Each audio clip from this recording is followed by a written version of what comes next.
Alright, so here's that other video that I was talking about. So basically this has to do with me getting into, not like serious I'm sign modeling, but like, you know, internet modeling and all that stupid stuff when I was younger. And again, it kind of ties into the previous video. I always kick the toilet when I'm in here. What the fuck? Just the stuff that women have to put up with, which is like doing anything. Like, oh my gosh. So I have some slightly amusing stories in regards to that. So pretty much like when I was getting out of high school, I started my first label, and I was, you know, trying to design clothes and learn how to get better and all that stuff. So I had seen this thing called One Model Place. It was OMP. And I thought it was like a joke. I thought it was like a MySpace thing. I didn't take it too seriously.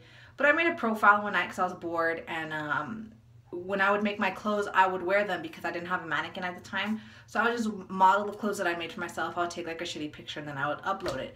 Well, after I did that, I started getting messages on that One Model Place from local photographers and out-of-town people too, saying, oh, I'd love to shoot you and blah, blah, blah, blah. And I was like, oh my gosh, this thing's for real.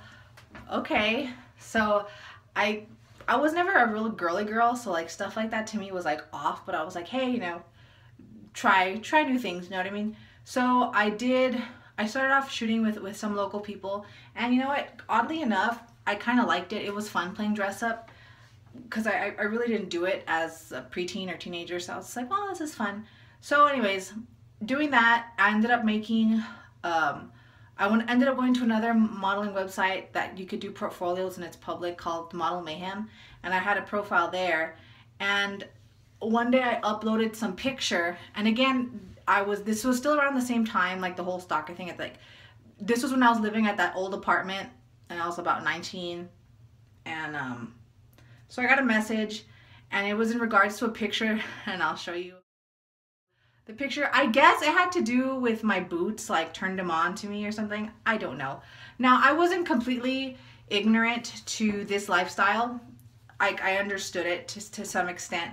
But basically this guy was approaching me online. Like, he wanted me to be his dom, and he would be, you know, my little sub or whatever. So I was like, oh shit, okay. And he'd be like, oh queen, what can I do for you? Can I lick your boots and blah blah blah? And I was just kind of like, okay. And he's like, do you have an Amazon wish list? Like, I'll buy you anything. And I was like, oh, I can do an Amazon wish list? That's so cool. So I made one, and then just for fun, again, you know, like when you're young and stupid, like you'll take it to a point where like, how far can this go? Like you're just humoring the person because it's just insane to you, right? So I did that, and after a while he was like, well, send me some pictures of you and blah blah blah. And then I was like, no, this shit's gone on long enough. So I stopped with that, but I thought that was really weird. And then another time, I think it was before that. It was before I moved to that apartment. I was on that OMP, and I saw either I saw a casting on their website, or someone approached me about their casting on it through email, and it was like some slapstick calendar, pie in the face type thing. Now, let me tell you, up until that point, I had researched all the weirdest fetishes and things like that throughout my preteens and teens, just because I was like, there are some weird people out there. And I thought I knew them all, you know, being cocky and young, like, oh, I know everything. Well, you know, come to find out a few years later, let me go back to the story.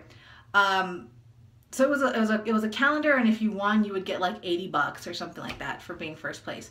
So basically what they wanted you to do was take a picture, like in a couple series of yourself throwing a pie in your face, and then like the end result.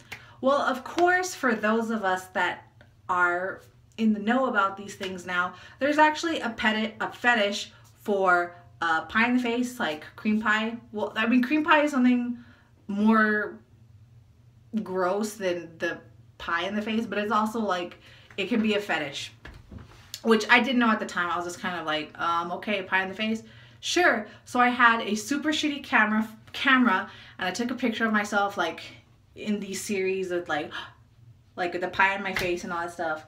and they're like, oh, you're getting so close, blah, blah, blah, but we need you to take pictures more like this. And then they showed me like an example of like some other girl. So anyways, I did that. I sent them like more pictures of me doing that, and I never heard back from them. I didn't win, but I'm pretty sure at some point my face was probably on some like pie in the face porn website or fetish website or something like that. Like, see how they could trick you? See, I didn't know that at the time. I found this out like maybe a year or two later, and I was like, oh, damn it. So yeah, maybe I was on one of those sites. Maybe I wasn't. I really don't know. I don't want to know. I don't.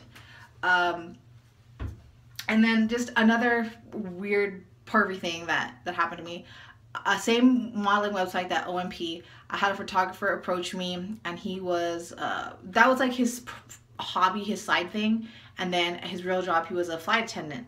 So he was like, oh, I can fly to you, I can fly for free, you know, that's one of the benefits of my job, and we'll shoot and we'll have a good time. And I was like, okay, sure, whatever. So he was going on and on about how he got a really good deal at some bed and breakfast. So I was like, okay, cool, man. So when you get your hotel, give me a call, I'll pick you up, and then we'll go around town to different locations and shoot. So he was like, okay, cool. So when he sent me the address, when he was ready to be picked up, I was like, what? This address? And then when I put it in like Yahoo GPS, because of course at the time you didn't have GPS on your phone as good as you have. This was like 2005, 2006 maybe. So I went on Yahoo and I put it in, and it was like a 2-step driving direction. It was like, it took like 2 minutes, and I was like, what the fuck? So I was like, did I tell him he was in my neighborhood? I don't remember if I told him he was like right across the street from me.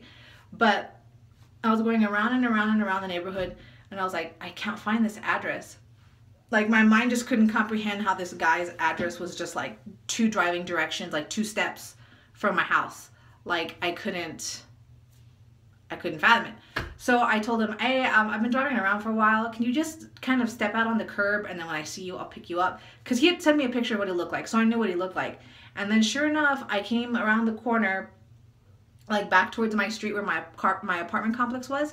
And sure enough, he was in this, see, now in my neighborhood, like I was saying in my soccer video, I lived in a historic neighborhood. So across the street from my apartment complex, there were other little apartments, and then there were also mansions in the neighborhood that people converted to like offices and bed and breakfasts or apartments.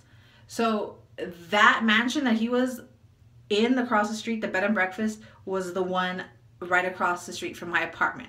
And I was like, what are the odds? Like, I don't know if it was on purpose or just pure crazy coincidence, but I was like, what the fuck? So anyways, I picked him up when we shot. He was okay. He was just kind of like this really big, geeky, like bubbly guy. And I was like, okay. And then you know, he shot some other girls in town and whatever. So like later on, he contacts me like a few months down the road, and he's just like, hey Sarah, you know, I'd love to come back in town and see you, and we can shoot again. I had so much fun last time. And one of my things was that, you know, like I don't do nudes, I don't do implieds, I didn't do lingerie and shit like that. Like, that's just not me, you know. Maybe now that I'm older, but back then, like I was not comfortable with it at all. So he was just like, okay, well, you know, some girls, they leave. And this is when I was like, okay, dude, you just want to fucking see me naked. So he was like, you know what? Because I was telling him, like, I don't feel comfortable doing that. Like, I don't want to shoot lingerie. Like, I have all, like, these other weird types of clothes that we could shoot in. But he was like, you know what? Some girls I know, you know, they go to college and they have their job and they have a good life. And then they lead double lives where they make extra money shooting, you know, lingerie and all kinds of stuff. You know, and no one has to know about it. You know what I mean? Like, totally perv, creepster.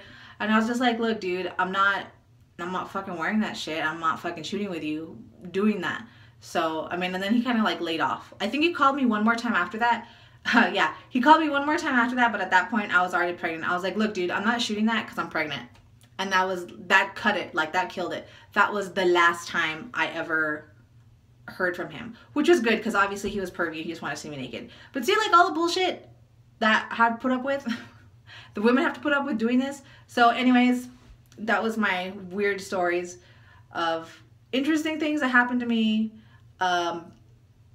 during my little modeling phase when I was young. So yeah, All right, hope that was somewhat entertaining. All right, bye.